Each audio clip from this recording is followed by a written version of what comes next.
여러분 안녕하십니까? 한 주간의 뉴스를 더 깊이 있게 분석하는 전주 MBC 더 체크 이몽진입니다. 먼저 이슈 체크에서는 22년 만에 부활하는 수개표가 투표 조작 논란을 잠재울 수 있을지 짚어보고요. 전주 감나무골 재개발 분양가에 대해 알아보겠습니다. 또 도내 학교폭력 신고 건수가 급증했다고 하는데 그 배경 살펴봅니다. 이어서 10년 특집 대담 전북교육의 미래를 묻다 서거석 전북특별자치도 교육청 교육감과 함께 이야기 나눠보겠습니다. 먼저 한 주간의 이슈 살펴봅니다.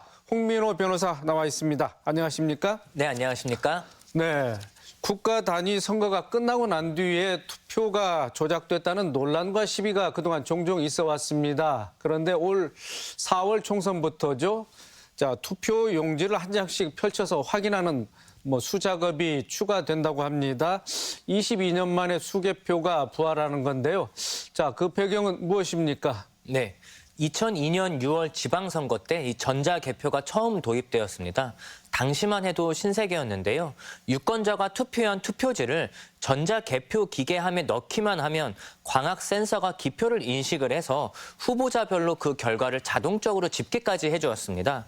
그런데 지난 2020년 4.15 총선부터 배춧잎처럼 파란 투표지가 발견되기도 하고 또 투표 관리관이 찍는 이 도장 날인란에 알 수 없는 일장기 같은 게 찍혀서 나오는 경우가 좀 많이 있었습니다. 그 이후로도 투표함이 바꿔치기 되었다라는 논란도 있었고요. 그 이후로 수개표를 도입해야 한다 이런 요구가 좀 계속되었었는데 이 점이 반영된 것으로 보입니다. 네, 전자개표와 수개표를 병행하겠다는 건데요. 자, 개표 방식은 어떻게 이루어집니까? 네, 현재까지는 이 개표원이 투표함에서 투표용지를 꺼내서 펼쳐 정리를 하면은 이 투표지가 자동 분류기를 통해 기호별로 분류가 되고 득표수를 이제 집계하는 것처럼 되고 있는데요. 하지만 이번 4월 총선부터는 사람이 일일이 재확인하는 수작업이 추가가 됩니다. 그래서 개수기 옆에 앉은 다른 개표원이 한 장 한 장 투표지의 이름과 번호를 확인한 뒤 개수기에 다시 집어넣게 되는데요. 이 밖에도 선관위는 투표 과정을 24시간 내내 CCTV를 통해 누구나 이렇게 열람을 하고 확인을 할 수 있도록 해서 선거의 투명성을 높이겠다 이렇게 입장을 밝혔습니다. 네, 사실 일부 국가에서는 진작부터 이 수개표를 병행해 왔다고 하는데요. 전자 시스템의 해킹 우려 때문이지 않겠습니까? 맞습니다. 프랑스의 경우 2017년부터 수개표를 도입했습니다. 이 때문에 작년 프랑스 대선에서도 검표원이 수개표로 개표를 하는 모습이 뉴스에 보이기도 했었고요. 독일도 2009년부터 전자 투개표를 도입하였다가 2019년에는 다시 전면 수개표로 전환하였습니다. 당시 독일 헌법재판소는 이 전자개표는 소프트웨어에 하자가 발생하거나 또는 해킹으로 인한 조작의 결과가 있을 경우에 유권자가 이를 자세히 알거나 밝혀내기가 어렵다. 이런 이유로 위헌에 해당한다라고 했고요.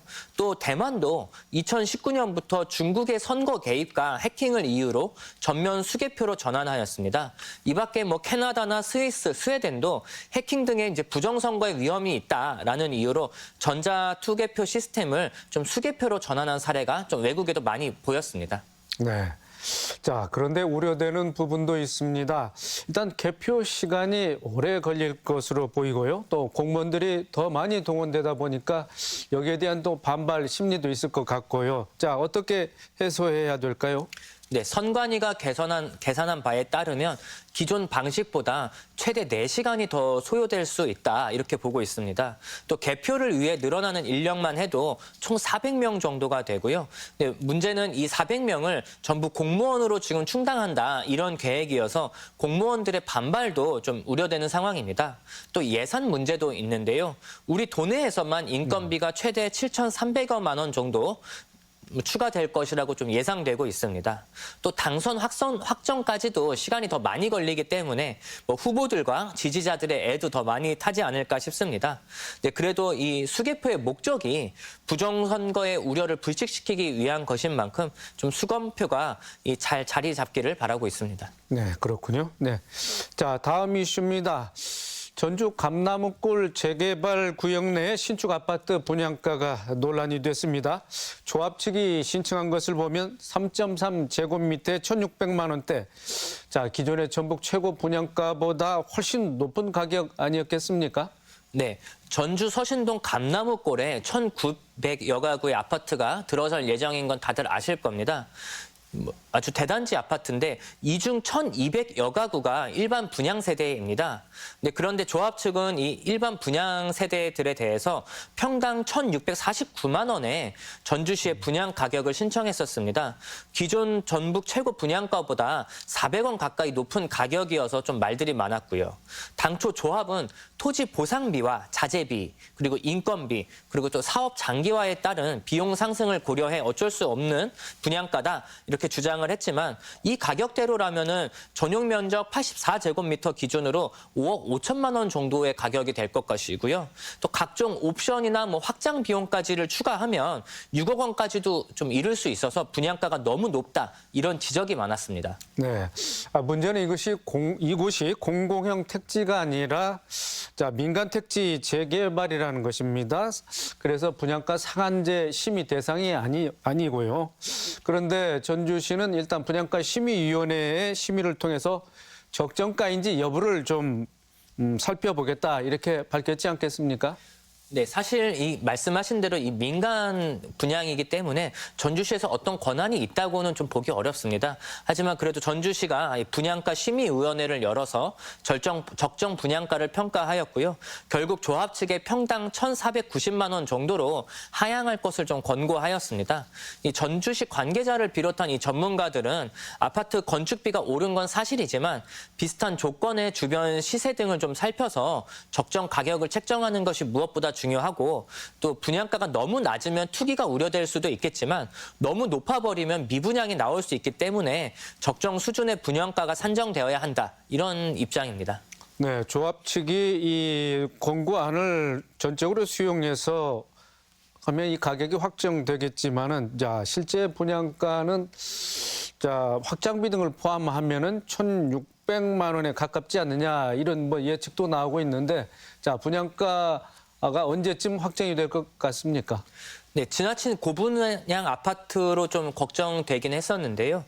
네, 지난 1월 31일 전주시 이제 아파트 조합 측에서 이 전주시가 권유한 1,490만 원이라는 이 금액을 좀 받아들였기 때문에 이 아파트 평당 가격이 1,490만 원으로 확정이 좀 됐습니다.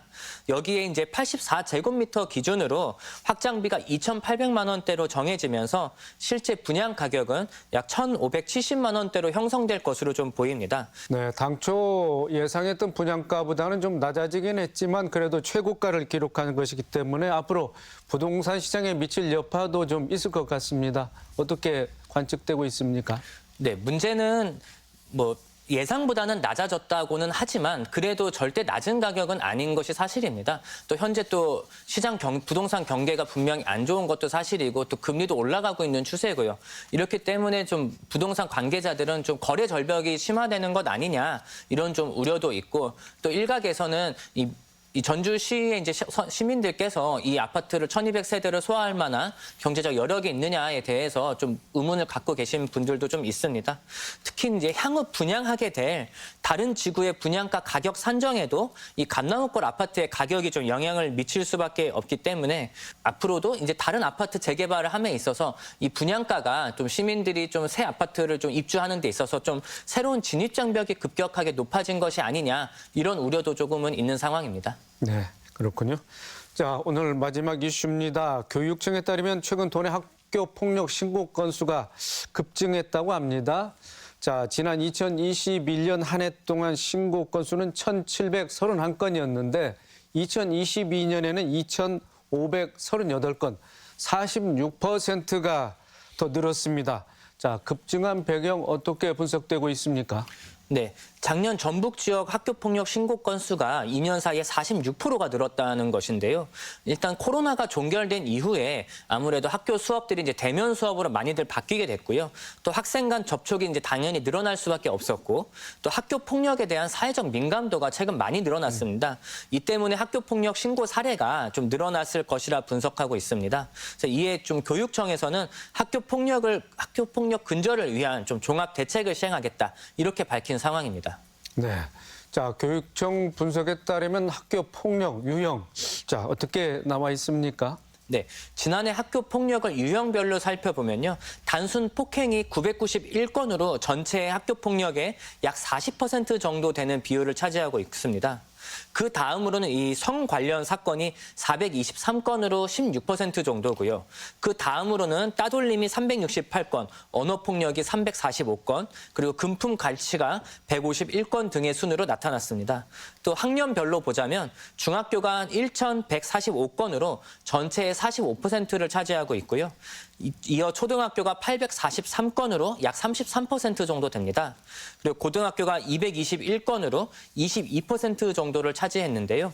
좀 특히 가해자가 2인 이상인 집단 학교 폭력의 비율도 전체의 25% 정도로 나타났습니다. 이 학교 폭력의 이런 급증세가 좀 계속 나타나는 가운데 이렇게 폭력이 집단화하고 있는 경향이 좀 있다라는 점에서 좀 우려되는 부분인 것 같습니다. 네, 특히 할 만한 점이 또 중학생이 45%를 차지하고 있다는 그런 내용이군요. 자, 학교 폭력과 관련해서 법정 다툼으로 이어지는 경우도 있는데, 자, 이때 쟁점이 되는 부분은 어떤 부분입니까? 학폭의 특성상 사안이 사소하거나 이런 폭력의 정도가 경미하더라도 가해자와 피해자 간의 합의가 이루어지지 않는 경우가 좀 많습니다. 이 경우엔 어쩔 수 없이 소송으로 넘어갈 수밖에 없고요. 특히 학폭의 결과가 생활기록부에 흔적이 남기 때문에 또 이 생활기록부가 또 대학 진학에 또 반영을 하기 때문에 관련 기록을 어떻게든 지우기 위해서 소송에 이르는 경우가 좀 많은 상황입니다. 또 하나의 이제 주된 원인을 살펴보면 교내 학폭의 결정에 대한 불신이 좀 학생들과 학부모들 사이에 좀 자리 잡혀 있습니다. 이런 내 아이의 학생의 운명을 결정을 하는 이런 어떤 전문가의 좀 전문성이 있는지 여부도 좀 사실은 불투명하다, 이런 점이 있고, 또 혹시 내 아이가 불이익을 받고 상대방 아이에게 좀 유리한 결과를 내보이지는 않는지, 이런 좀 불신들이 좀 결과를 받아들이기 좀 어렵게 만드는 한 요소인 것 같습니다. 자, 교육당국 가만히 있을 수만은 없고 많이 고심을 하고 있을 텐데, 자, 실효성 있는 대책이 나와 있습니까? 또 우려되는 부분은 어떤 점들입니까? 네, 전북도교육청에서는 올해부터 학교 폭력에 효과적으로 대처하기 위해서 학교 폭력 예방 지원센터를 설치하고, 또 오는 3월부터 학교 폭력 전담 조사관 제도를 마련하겠다, 이렇게 밝혔는데요. 학교 폭력 사안이 접수되면 지금까지는 이제 교사가 학폭위를 이제 심사를 하고 했었는데, 앞으로는 학폭 전담 조사관이 이런 학교를 직접 방문을 해서 해당 사안을 이제 객관적이고 중립성 있게 조사를 하고 조사 보고서를 작성한 뒤에 이제 교육청에 이를 이제 넘기겠다, 이런 것이기 때문에 아무래도 학교와 교사의 좀 부담감이 좀 덜어질 수 있고요.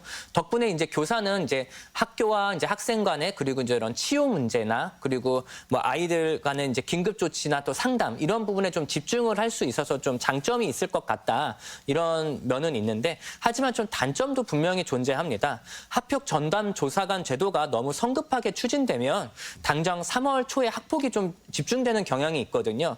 그때 이제 전문성 있는 전담관이 좀 그때까지 마련이 되겠느냐, 이런 문제가 좀 있을 수 있고요. 또 이 분들의 이 학폭 전담 조사관들에 대한 지위나 보수가 사실상 좀 자원봉사자 수준이기 때문에 또 다른 분란이 좀 야기될 수 있다, 이런 우려가 있습니다. 네, 알겠습니다. 이번 주 이슈 점검과 전망 홍민호 변호사가 수고해 주셨습니다. 고맙습니다. 네, 감사합니다.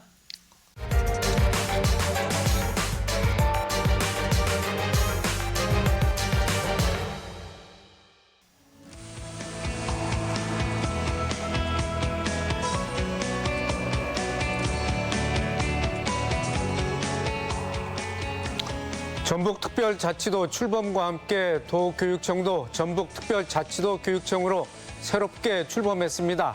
전북 교육의 전환점으로 삼아야 한다는 목소리가 높은데요. 고도의 교육 자치권이 확보되고 자율권이 강화돼 지역 상황에 맞는 특별한 교육을 펼칠 수 있도록 꼼꼼한 준비가 필요한 때입니다. 신년 특집 대담 전북교육의 미래를 묻다 서거석 전북특별자치도 교육청 교육감으로부터 전북교육의 현안, 올 한 해 운영 방안 들어보겠습니다. 교육감님 어서 오십시오. 네, 안녕하십니까. 네. 자, 벌써 취임 3년 차를 맞이했습니다.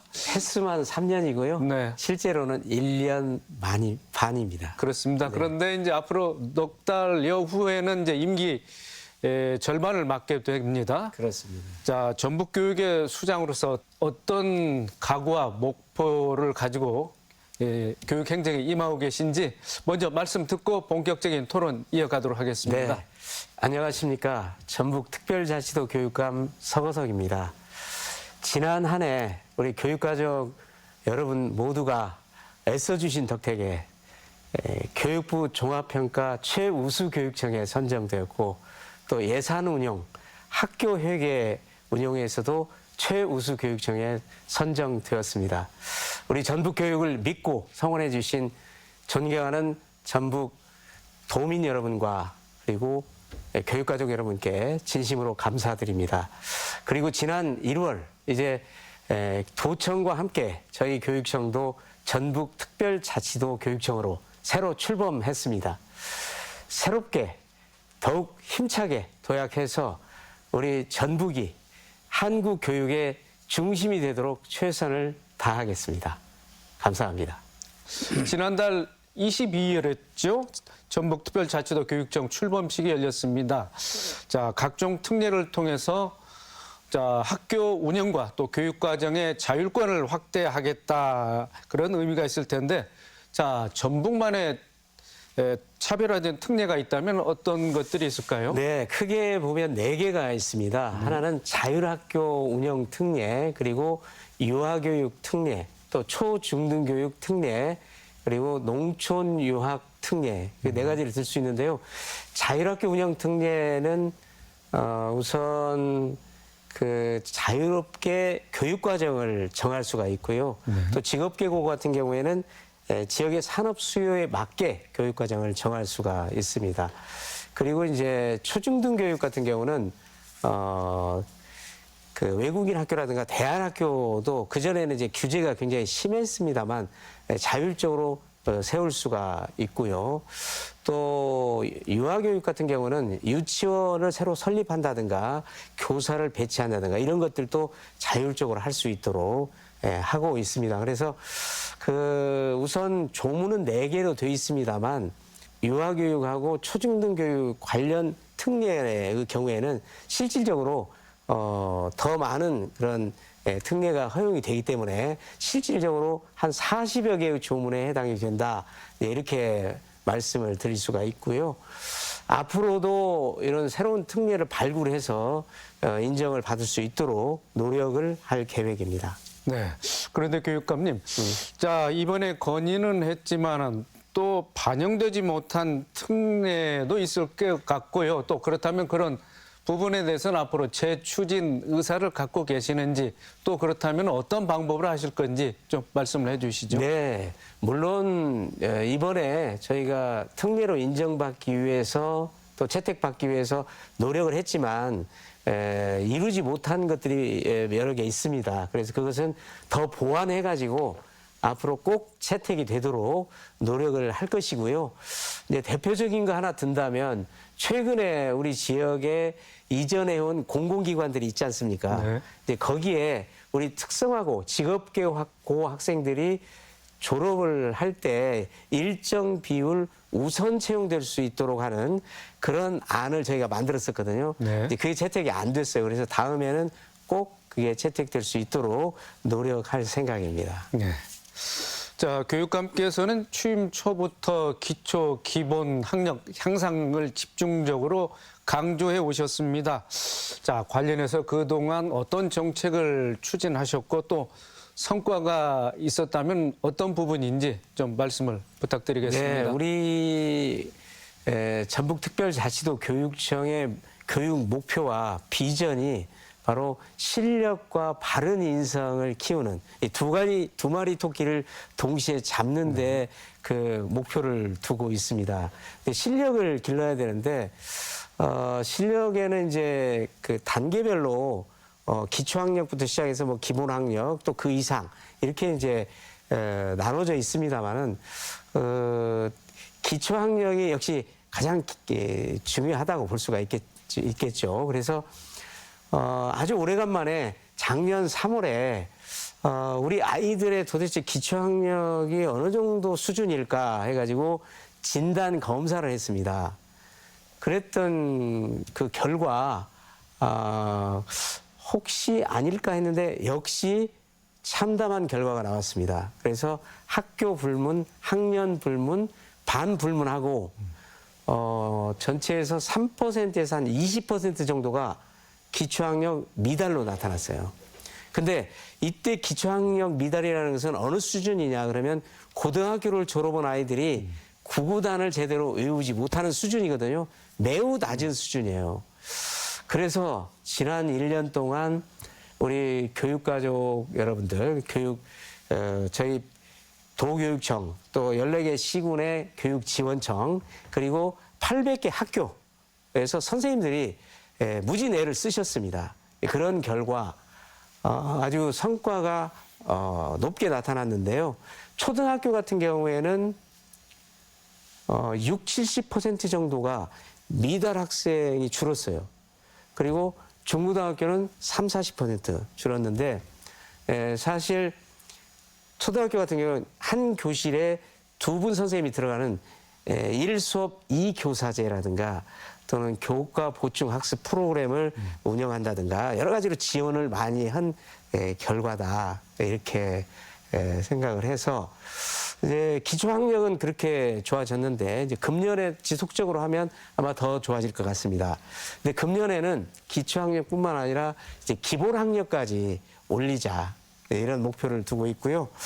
그래서 초등학교 6년하고 중학교 1년, 7년 동안 지금까지는 어떤 한 특정 시점에서의 아이들의 성취도 평가는 있었지만 그 학년 단위라든가 학기 단위의 평가가 없었어요.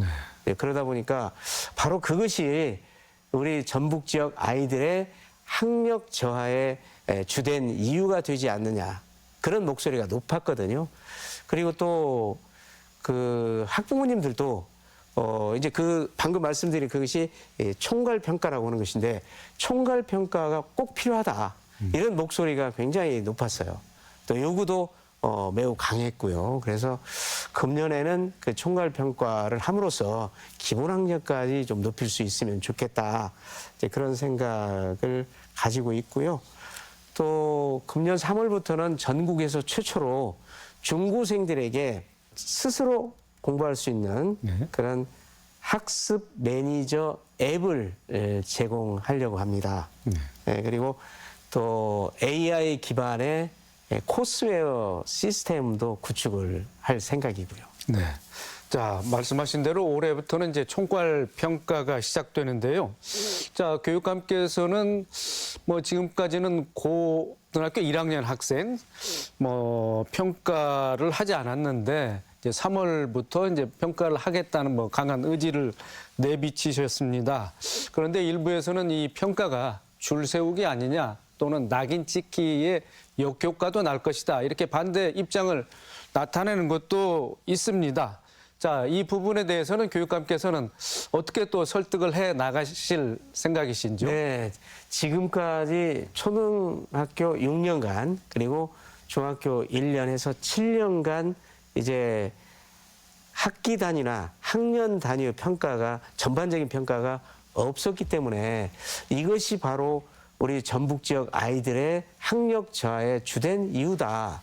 네, 이런 목소리가 이제 많았기 때문에 이제 총괄 평가를 봐야 되는데 방금 말씀하신 것처럼 총괄 평가에 대한 일부의 우려가 있다고 하는 것도 잘 알고 있습니다. 그런데 먼저 결론을 말씀드린다면 그런 총괄 평가에 대한 우려는 전혀 하지 않으셔도 된다. 기우에 불과하다. 이렇게 말씀드릴 수가 있어요. 그 이유는 왜 그러냐? 그러면 줄 세우기 논란은 등수를 매기기 때문에 그렇거든요. 그래서 저희가 생각하고 있는 총괄평가는 등수를 매기지 않고 등급만 한 4개 정도로 정하게 됩니다. 그리고 또 전체를 공표하게 되면 제일 못하는 아이들은 낙인 효과가 있잖아요.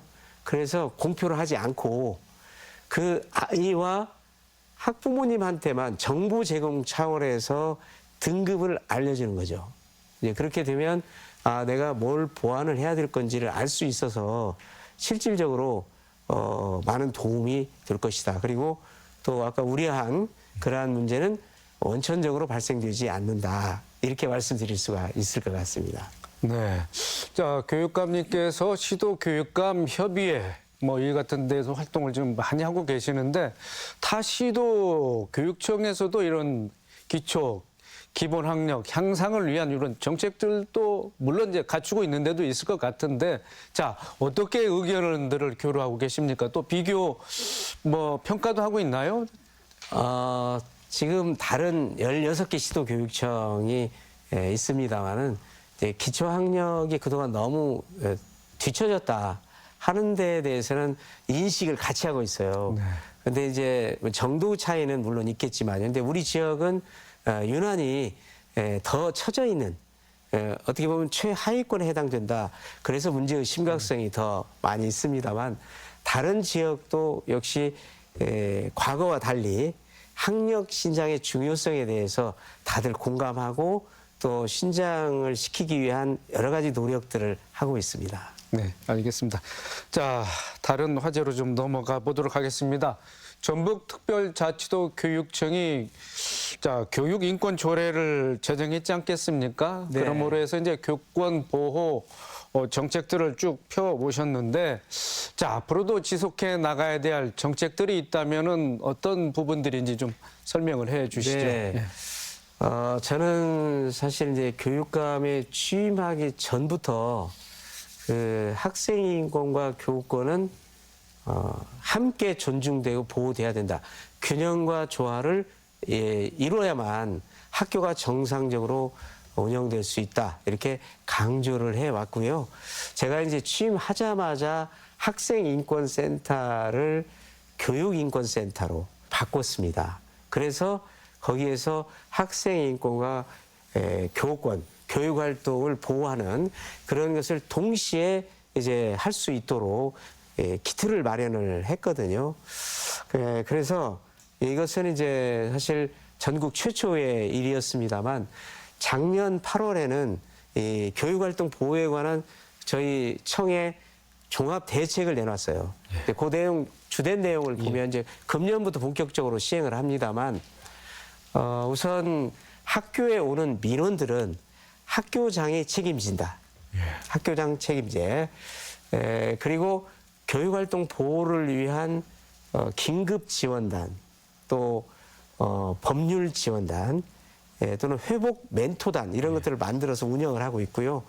또 선생님들에게 안심 번호를 제공을 해서 원래 전화번호 말고 다른 번호를 쓰실 수 있도록 그렇게 해드리고 있고요. 또 녹화 기능을 겸하고 있는 그런 민원 상담실도 지금 구축을 하고 있습니다. 그래서 작년보다는 금년이 훨씬 더 교육활동 보호를 강화시키고 있고 학생 인권과 함께 보호하고 존중하려고 합니다. 네. 자, 작년 서울 서희초 사건으로 촉발된 교권 추락 문제가 사회적으로 좀 뜨거웠지 않겠습니까? 그렇습니다. 분명히 사회적 환기가 필요한 그런 사안인데, 자, 동시에 또 일각에서는 학생 인권도 절대 간과해서는 안 된다. 어찌 보면 당연한 목소리 아니겠습니까? 그렇습니다. 자, 교권과 학생 인권을 두 가지 사안을 동시에 잘 조화를 이루면서 정책을 또 입안하고 추진해 나가야 될 때, 자, 이 부분에 대해서는 교육감님의 견해는 어떠신지요? 네. 학생 인권과 교권은 같이 가야 된다. 그리고 이것을 분리해서 생각할 수 없다. 마치 동전의 양면처럼 불가분의 관계에 있다. 이렇게 제가 늘 주장을 해왔습니다. 사실 과거에 오랜 기간 동안 학생 인권이 무시되던 시대가 있었고 비교적 최근까지 이제 지속이 되다가 이제 거기에 대한 반발로 학생 인권을 또 섬기는 이런 시대가 있었는데요. 너무 이제 또 학생 인권만 섬기다 보니까 상대적으로 교권이 또 추락했지 않았나 이런 또 우려가 있고 그래서 이제 다시 균형을 맞추는 그런 시대가 됐다. 이제 시대 정신이 좀 바뀌었다. 이렇게 생각을 할 수가 있을 것 같습니다. 사실 학생 인권만 강조하고 교권이 제대로 보호되지 않는다면 수업도 불가능하게 되고 학생 지도도 할 수가 없거든요. 또 학생이 여럿이 있기 때문에 예를 들면 수업을 방해하는 학생이 있다면 그 학생으로 인해서 다른 학생의 수업권이 침해가 되거든요. 그래서 결국 그때 이제 그 학생을 저지도 시키고 필요한 경우는 교실 밖으로 내보내기도 하고 또 나무라기도 하고 이럴 수 있는 이 교실 분위기가 돼야 된다. 저는 그렇게 생각합니다. 학생 유출도 심각한 문제입니다만은 학령 인구 감소 더더욱 심각한 것 같습니다. 그래서 전라북도 교육청 차원에서는 작은 학교를 많이 좀 그래도 유지 존속시키는데 또 노력을 하고 계실 텐데 자 작은 학교 이 문제 어떻게 해결해 나가실지 한번 말씀을 듣고 싶습니다. 네, 이 작은 학교 문제는 결국은 출생률과 직결되는 문제이고 또 이것은 어느 뭐 교육청만의 문제도 아니고 어느 지역만의 문제도 아니고 국가적인 문제라고 볼 수 있거든요. 근데 결국 어떻게 하면 출생률을 높일까? 이것은 좋은 일자리 정책과 또 좋은 인구 정책이 뒷받침되지 않고서는 해결하기 어렵다 이렇게 생각이 드는데요. 그럼에도 불구하고 손을 놓고 있을 수는 없기 때문에 우리 교육청 차원에서 그러면 작은 학교를 어떻게 해야 될까? 저는 원칙적으로 작은 학교를 살려보자. 그리고 최대한 살릴 수 있을 때까지 살려보자. 이런 생각을 갖고 있고요. 그래서 지금 저희 청이 쓰고 있는 정책은 크게 두 가지인데요.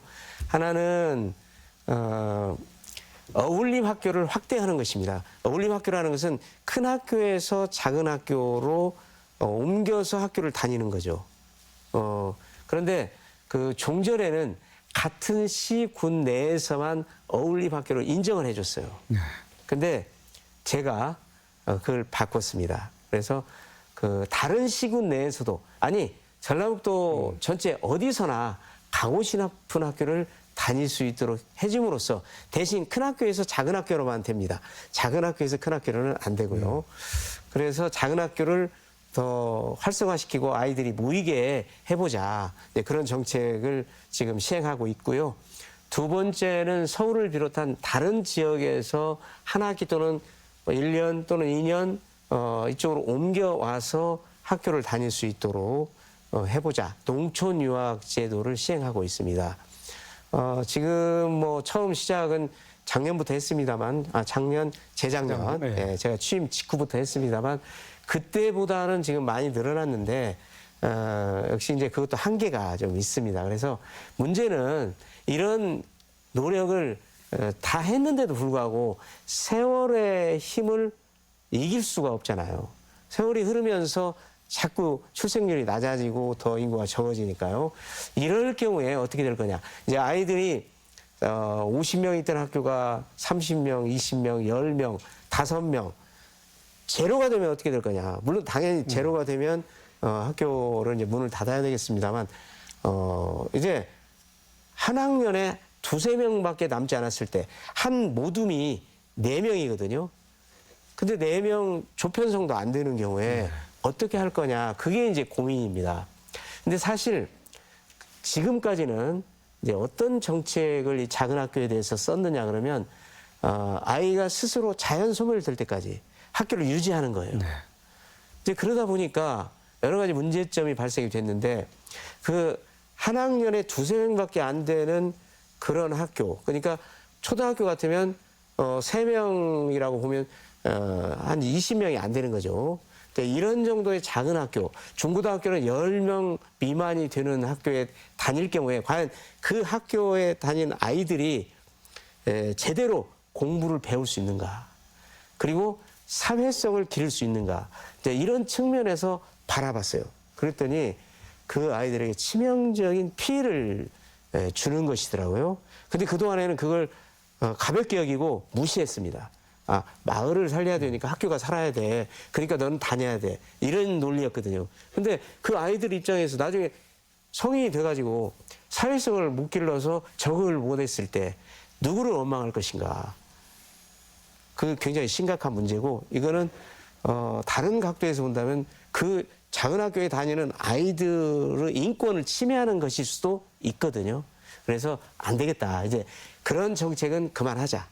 그러니까 한 학년에 2~3명밖에 안 될 경우에는 이제 그런 폐해를 부모님들에게 충분히 설명을 드리고 그리고 자발적으로 선택할 수 있도록 유도하자. 그래서 현재 저희가 아무리 작은 학교라도 한 명이라도 강제 통합은 한 개도 안 했습니다. 앞으로도 안 할 거고요. 다만 설명은 합니다. 그전에는 설명도 안 했거든요. 그런 결과 그 대표적으로 남원 같은 경우에 그 4개 면에 그러니까 금지면, 수지면, 송동면, 대강면 4개 면에 각 1개씩 중학교가 있는데 4개를 다 합쳐봐야 40명이 안 돼요. 네. 그러니까 한 학년에 뭐 한 10명 남짓 이렇게 되는데 그 현재 그 주민들 또 지자체에 계신 분들, 의원들 이런 분들이 나서서 이제 4개를 합쳐가지고 명품 학교를 하나 만들어 달라. 그런 움직임이 지금 있어요. 그래서 조만간 이 4개 학교를 합쳐서 명품 학교로 만들고 거기다 기숙사도 만들고 그래서 더 좋은 시설에 공부할 수 있도록 지금 해볼 생각입니다. 네. 자, 전라북도 초등학교 420여 군데 중에 올해 신입생이 단 한 명도 없는 곳이 교육감님 아시죠? 32개 학교입니다. 그렇습니다. 그래서 이런 대안 또 작은 학교 살리기 이 문제에 대한 그 적극적인 그 움직임이 바로 나와야 될 것 같습니다. 네네. 그런 점 좀 부탁드리고. 자, 그리고 올해부터 만 3세에서 5세는 무상 보육이 뭐 현실화됐습니다. 자, 무상 교육이 이제 실현되고 있는데 앞으로 뭐 일단은 우리가 뭐 가야 되는 그런 이상적인 길인데 어떻게 기대 효과 어떻게 보고 계십니까? 네. 사실은 어린이집 또 유치원의 무상교육 또 초, 중, 고의 무상교육, 대학의 무상교육 이게 완벽하게 이제 완성이 돼야만 그래도 우리 지역의 아이들이 밖으로 유출되는 그런 걸 줄일 수 있거든요. 네. 근데 그동안에는 매우 아쉽게도 어린이집이나 사립 유치원 같은 경우에 학부모 부담금이 있었어요. 공립은 진즉부터 학부모 부담금이 전혀 없이 무료였습니다. 무상으로.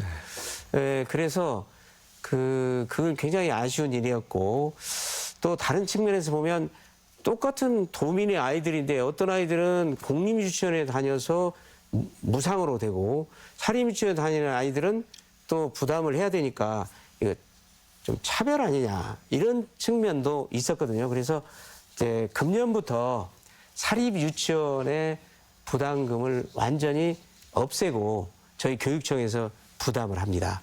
네, 그렇게 해서 이제 어린이집은 내년부터는 또 교육청으로 편입이 됩니다만 그래서 이제 비로소 유아교육의 공공성 그리고 또 보편적 복지 이런 차원에서 제대로 이제 길을 잡았다 이렇게 생각을 합니다. 결국 유치원부터 고등학교 3학년까지는 100% 무상교육이 실현이 되게 됐습니다. 네, 알겠습니다. 교육 판례를 통해서 직업계고에 대한 지원율을 향상시키겠다 하셨는데, 자, 취업률은 어떻게 높여 나가야 될까요? 네, 우리 직업계고의 취업률이 하위권입니다. 네, 그거는 그만큼 노력을 안 했다는 얘기인데요. 사실 오래된 그 직업계고 같은 경우에 특히 뭐 공고 이런 데는 한 5, 60년 전부터 있었던, 아니 훨씬 더 그 개교할 때부터 있었던 그런 그 학과명이 그대로 지금 사용되고 있는 경우가 많이 있어요. 그 정도로 변화에 전혀 대응을 못했다는 얘기죠. 그래서 이번에 대대적으로 이제 학과 명칭부터 손질하고 또 교육과정도 다 바꿉니다. 그래서 1위 공고 같은 경우 대표적으로 그 새만금에 지금 2차 전지 단지가 들어오잖아요. 그래서 이 학교 자체를 그냥 단순 공고가 아니고 에너지고로 다 바꿉니다. 그리고 다른 직업계고도 학과를 완전히 없던 거를 새로 바꾸고, 그러니까 새로운 산업 또는 신기술과 관련된 거, 그리고 지역에 특화된 산업, 이런 것을 거기에 반영할 수 있도록 공업계, 농업계 지금 전면적으로 개편 작업을 했습니다. 네. 예. 그리고 또 직업교육 혁신 지구 사업을 하는데, 이것은 직업계고를 졸업한 아이들을 지자체 그리고 기업 또 대학 유관기관이 함께 손을 잡고 애들을 취업시키는 그런 사업이거든요. 그래서 이것도 앞으로 상당한 효과가 있을 것 같고요. 또 며칠 되지 않았습니다만 우리 교육청에서 지금까지 이 직업교육센터가 없었어요. 네, 그렇죠. 그래서 이번에 직업교육센터를 설립하기 위해서 중앙투자심사를 받았어요. 교육부에서. 통과가 됐습니다. 그래서 앞으로는 우리 학생들에게 취업 정보도 제공하고 취업 교육도 시키고, 그래서 취업을 활성화할 수 있도록 또 업체하고 연결도 시키고, 이런 역할을 직업교육센터에서 할 예정입니다. 네, 알겠습니다. 자, 교육부가 주관하는 교육발전특구, 전라북도에서는 익산과 부안 등 5개 시군이 교육발전특구 선정에 도전을 했습니다. 교육발전특구 어떠한 이점이 있고 전라북도 특별교육청 차원에서는 현재 좀 어떻게 추진할 예정이신지 좀 말씀을 부탁드리겠습니다. 네, 우선 교육발전특구를 교육부에서 이제 선정을 하려고 그 사업을 지금 하고 있습니다만, 그 목적과 취지가 뭐냐? 이것은 지금 각 지역이 자꾸 인구가 빠져나가고 떠나기 때문에 어떻게 하면 우리 아이들이